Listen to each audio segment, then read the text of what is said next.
Are you ready for the rough? What is going on, guys? It is Shooting Up here, and I'm bringing you guys my very first Black Ops 2 spawns and strategies videos for you guys playing, or I'm going to be showing you guys the map rate, all the spawns for domination, a couple opening routes. I'm going to show you some of my two favorite opening routes, and just some lockdown positions and what not to pass, as far as what not to pass whenever you don't want to flip the spawns, and what to hold in domination. That's what we're going to do for raid this time. Not going to do any other game types like I did in Modern Warfare 3, just domination for raid. Next time I might do hardpoint, next time I might do team deathmatch, but I want to know from you guys down in the comment section. I'm already working on standoff and slums, I think. I'm working on those for, I'm not sure what game type yet, but I'm definitely working on them.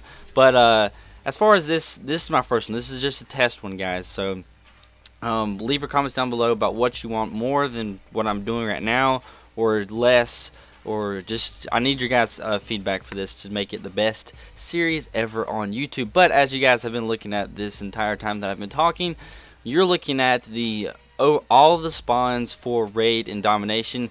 The green ones are for CDOM. The red ones are for BDOM, which are very wacky, and the blue spawns are for A, and the ones that are blue with a white outline, those are the ones that are inside. That's what I want to clarify, and I want to try and make all these colors and inside, outside stuff the same throughout all of my videos. So C is going to be green, red is going to be B, and blue is going to be A. So I'm going to try and do that throughout this entire series for every single map. Now, the red box and the blue box, the light red and the light blue, those are the initial spawns in the game.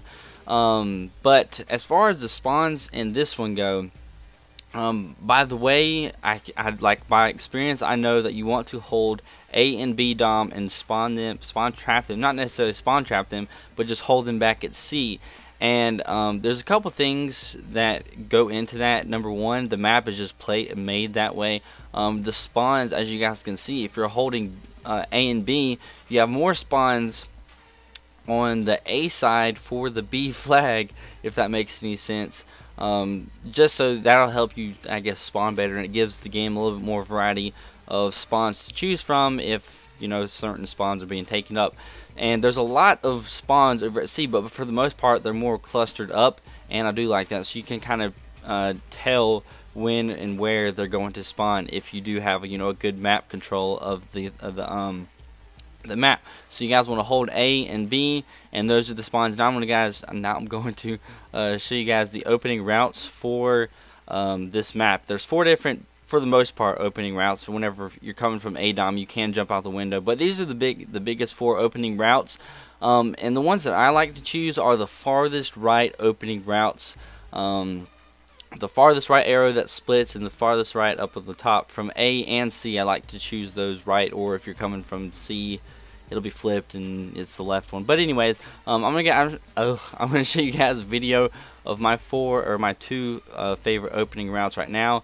And I like to lead all of them with a stun grenade, guys. Lead all the opening routes most of the time in domination with a stun.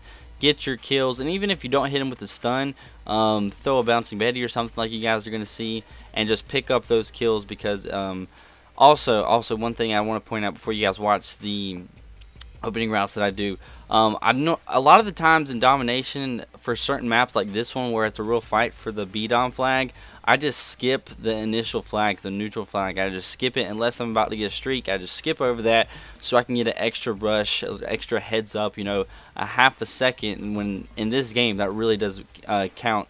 So if you guys are wondering why I skip over the flags both times, that is why, because I like to get the extra jump on the enemy, and it seems to work out most of the time because I skip 50 points, but then I end up getting 200 or 300 points from killing people. But enough talking about that. You guys can see it for yourself. Capture the objective. Securing Charlie. Enemy has Alpha.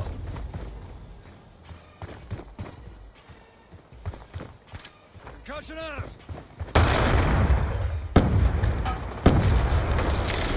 Securing B.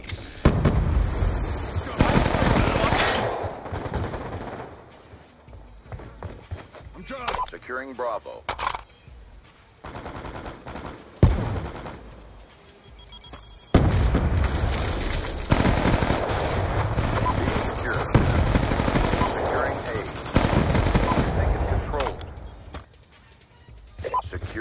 objectives.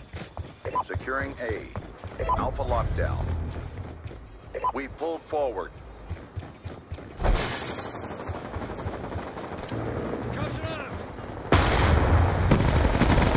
That's a kill. He's gone. Okay, so those were my opening routes, and they do work out most of the time pretty well. I usually don't get bombarded by people and die. 9 times out of 10, I usually do make those routes very successfully if I flashbang them or concussion grenade them, because even if they have tactical mask on, I do know exactly where they're at, and he has basically a 50-50 guess, or a 25% guess if you want to get more down to it, of where I'm coming from. But if I concussion grenade or tactical grenade him in the right spot, I do know where he is going to be coming from. I'm about 90% sure most of the time. But anyways, that's as far as the opening routes. That's what I like to do for my opening routes. And as far as moving on to map position and what to watch out for and what to control, I'm going to show you that right now. And it's kind of like a brownish color, so just I really ran out of color ideas to do for this. But anyways, the light brown, in my opinion, is the 2 spots, or the one big spot that you want to basically lock down and control. And mainly because you have to have B, like you just have to have B to win basically in domination. And if you control the circular area, that's where I like to stay probably 75% of the game, because you have so much, just head glitching spots, and it's really hard to get taken out of that spot unless you get taken over by a couple of good players. But most of the time it's just going to be a lot harder for them to kill you than for you to kill them. In the middle area, 9 times out of 10 on maps, the middle area you need to control, so you definitely need to do that. Now the far left, I usually don't go over there like maybe once or twice an entire game. I usually don't, which is why I didn't make it mandatory for you to cover, because really there's not that much action going on over there. But the darker brown areas, if you're holding A and B, you need to watch out for them flanking for the top left dark area. And if you're holding C and B, you need to watch out for them flanking in the bottom left dark area, because most of the time they're going to go straight through the middle or to the right where B-Dom is. Probably about a third or a fourth of the time they do go to the left, so you just need to keep a heads up on what's going on the left side over there on the map. And as far as I think the purplish or pink or purple, whatever the heck that color would be, those 2 lines are the lines where you don't want to flip the spawns. Just try not to go past those spots at all cost, and you won't flip the spawns, and you won't get spawned on or whatnot, or get your teammates spawned on if you end up being too rush happy and rush into their spawns. Unless you're trying to flip the spawns, then you can do that. But I usually don't really recommend that much unless you have to do it. But anyways, guys, that's the end of this video. I'm going to go back to the regular spawn so you guys can look over that. That's the end of this video for Raid. Leave your comments down below on how I can improve. Maybe make this video shorter, because I know I'm going over at 7 minutes or whatever, which is, I don't know, kind of long. But anyways, guys, hopefully you guys did enjoy it. Hopefully it'll help you out a lot, because I know it's already helped me out. And I just made this, and I've just played the game of Raid, and it honestly did help me out. If you actually kind of remember these spawns, it will help you guys out in the game, and I promise you guys that. I promise you guys that the spawns will give you a little bit less trouble if you know where they're coming from, which should happen anyways. But anyways, hopefully y'all enjoyed it. Leave a like, comment down below, subscribe for more future videos, and I'll see you guys later. You never seen anybody in the scene that could hold a track down like this.